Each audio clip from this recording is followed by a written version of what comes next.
O que pode estar te enfraquecendo sem você notar? Você já se sentiu completamente esgotado, mesmo depois de uma boa noite de sono? Sente que sua energia vive na reserva, mas não consegue achar um motivo para isso? A verdade é que a batalha que mais cansa não é a do corpo, mas a da mente. E a filosofia estoica nos mostra que todos os dias você pode estar entregando, em silêncio, sua força para inimigos que nem sabia que existiam. Neste vídeo, eu vou te mostrar exatamente o que está drenando sua energia sem que você perceba e como estancar esse sangramento de uma vez por todas. Claro, é sempre bom descartar causas físicas, mas e se o seu esgotamento não for só isso? E se for uma guerra invisível, travada diariamente contra coisas que estão totalmente fora do seu controle?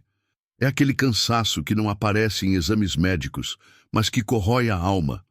A boa notícia é que a filosofia estoica, praticada por gente como o imperador Marco Aurélio e por homens que enfrentaram as piores dificuldades, como Epicteto, nos dá as ferramentas para enxergar esses inimigos e um arsenal para vencê-los. Fique comigo, que nós vamos desmascarar, um por um, esses ladrões de energia que sabotam sua força interior e descobrir como pegar de volta o controle que você achava que tinha perdido. O primeiro inimigo, a tirania da opinião alheia. O primeiro ladrão de força, e talvez o mais sorrateiro, é a nossa busca sem fim por validação. A gente vive num mundo que nos ensina a medir nosso valor em curtidas, elogios e na aprovação dos outros. Sem nem notar, entregamos as chaves da nossa autoestima para pessoas que, sejamos honestos, estão ocupadas demais com a própria vida para realmente se importarem com a nossa.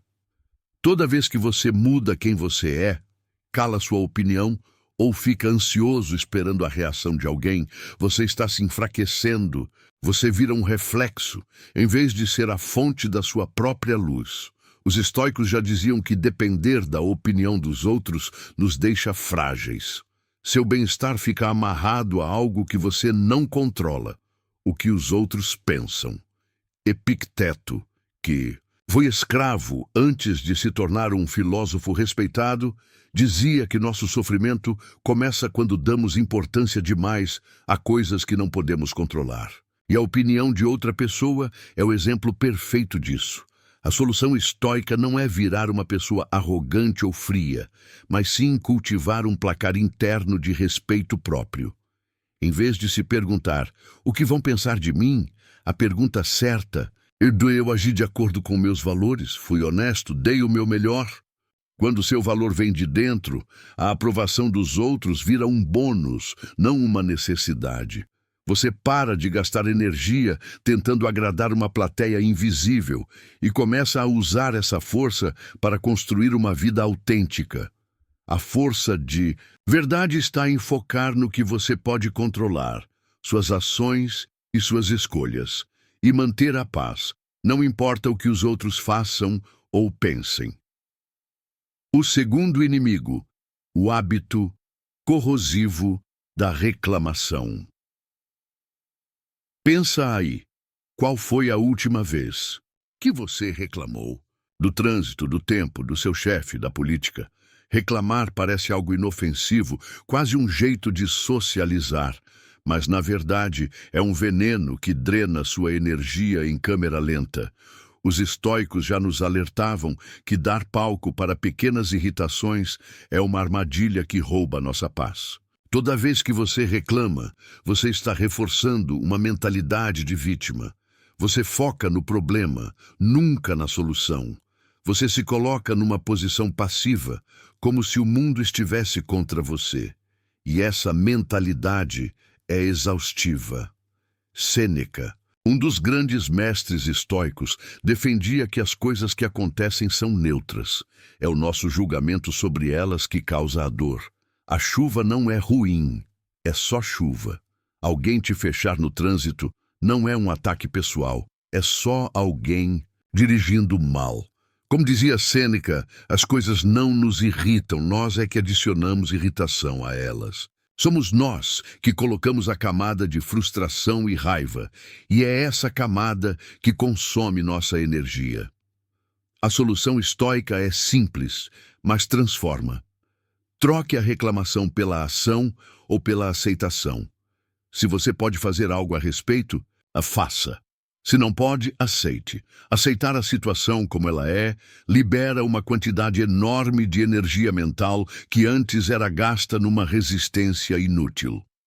Em vez de reclamar do trabalho, foque em dar o seu melhor ou comece a planejar uma mudança. Em vez de surtar no trânsito, ouça um podcast, um livro ou simplesmente use esse tempo para praticar a paciência. Quando você para de alimentar as pequenas frustrações, você protege sua paz e guarda sua força para o que realmente importa. Terceiro inimigo, a guerra contra o inevitável. Este aqui é um dos maiores ralos de energia que existem, a nossa luta silenciosa contra a realidade. É brigar com aquilo que a gente simplesmente não pode mudar. É ficar frustrado porque choveu no dia da praia. É se irritar porque alguém não agiu como você esperava. É remoer um erro do passado que não dá para consertar. Essa batalha é como dar um soco na parede. A parede não sente nada, mas é a sua mão que sai destruída. A realidade é igual. Ela não se importa com as nossas expectativas. Lutar contra ela só nos esgota. O imperador Marco Aurélio, que lidou com guerras, pragas e traições, escreveu sobre a importância de aceitar o fluxo da vida. Ele nos lembra que nosso poder não está no que acontece lá fora, mas na nossa mente e em como a gente reage. A solução estoica é o que eles chamavam de amor fati, ou amor ao destino. Mas calma, isso não é ser passivo ou se conformar. Contudo, é o entendimento profundo de que, se algo está fora do nosso controle, a única resposta inteligente é aceitar. É entender que a vida não tem obrigação nenhuma de ser fácil ou de seguir o nosso roteiro. Quando você aceita o inevitável, você para de desperdiçar energia numa guerra que já nasceu perdida.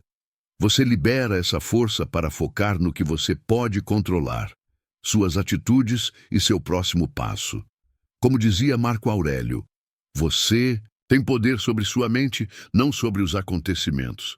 Perceba isso, e você encontrará a sua força. O quarto inimigo, a ansiedade pelo que ainda não veio. E se eu for demitido? E se eu ficar doente? E se eu errar? Viver no "e se" é como pagar juros por uma dívida que você nem sabe se vai ter. A preocupação com o futuro é uma das maiores fontes de esgotamento mental. Ela rouba a nossa paz no presente para nos afogar em cenários que, na maioria das vezes, nunca acontecem de verdade. Os estoicos eram especialistas em desarmar a ansiedade.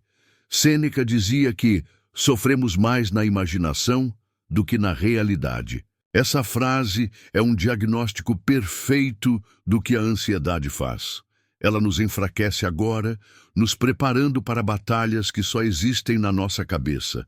A solução estoica para isso é a dicotomia do controle, um pilar da filosofia. É a arte de separar o que está e o que não está no nosso controle. O futuro, em grande parte, não está. Não podemos garantir que não vamos perder o emprego ou que nunca ficaremos doentes. Mas o que a gente pode controlar?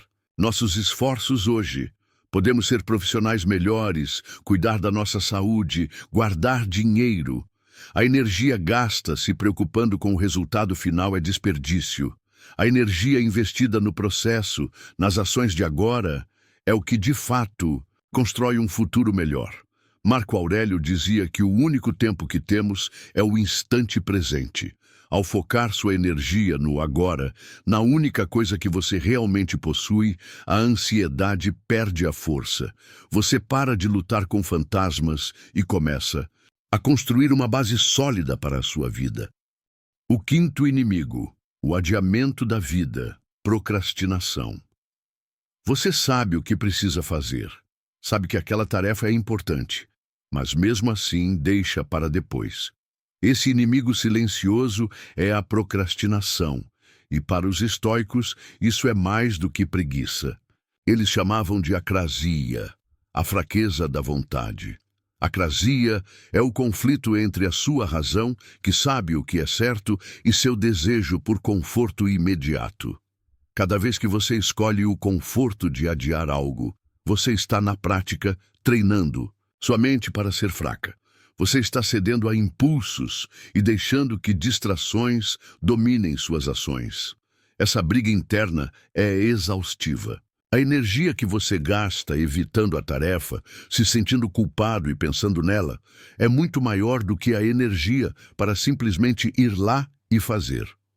Procrastinar não é descansar. É um estado de tensão e ansiedade que vai minando sua autoconfiança. Solução estoica? Haja, mesmo que seja um passo minúsculo.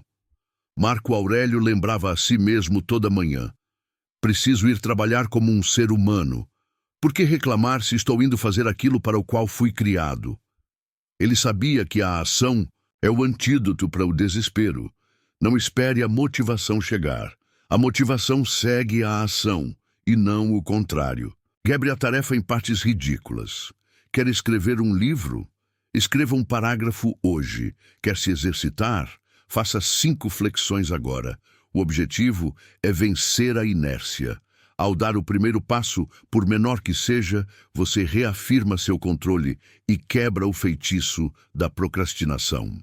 Você deixa de ser uma vítima do "depois eu faço" e se torna o autor da sua própria vida.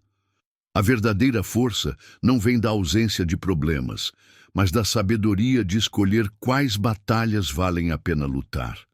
O cansaço que você sente talvez não venha do excesso de trabalho, mas do desperdício de energia em guerras inúteis e invisíveis. A guerra contra a opinião alheia, contra a reclamação, contra o inevitável, contra o futuro e contra a ação. São batalhas que você não pode vencer e que te enfraquecem a cada dia. A filosofia estoica nos ensina que a força nasce de dentro, do nosso poder de escolher como reagir, de focar no que podemos controlar e de aceitar o resto com serenidade. Você talvez não precise de mais descanso. Talvez você precise de menos batalhas desnecessárias. Comece hoje. Olhe para dentro, identifique qual dessas guerras você anda travando e escolha conscientemente abandoná-la. A força e a paz que você procura não estão lá fora. Elas já estão aí dentro, só esperando você parar de lutar para que elas possam finalmente aparecer. Agora eu quero ouvir você. De todas essas batalhas invisíveis, qual é a que mais rouba a sua energia? É a busca por validação, o hábito de reclamar, a luta contra o inevitável, a ansiedade ou a procrastinação? Comenta aqui embaixo qual é o seu principal inimigo. Reconhecer já é o primeiro passo para vencer. E se você quer continuar aprendendo a usar essa sabedoria antiga para construir uma força interior à prova de tudo, inscreva-se no canal e ative as notificações. Vamos juntos nessa jornada de autodomínio.